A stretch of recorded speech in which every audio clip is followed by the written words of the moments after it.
Rais William Ruto hii leo amekutana na viongozi wa chama cha wanasheria wa Afrika Mashariki katika ikulu ya Nairobi katika mkutano ulioangazia mustakabali wa huduma za kisheria katika ukanda wa Afrika Mashariki.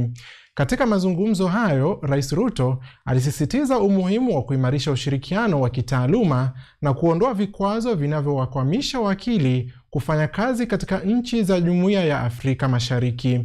Viongozi wa chama na shirika la wanasheria wa Kenya walishirikiana na rais kujadili changamoto na fursa za utekelezaji wa sheria za EAC, huku wakisisitiza maendeleo ya haki za kikatiba, biashara na uwekezaji katika ukanda mzima.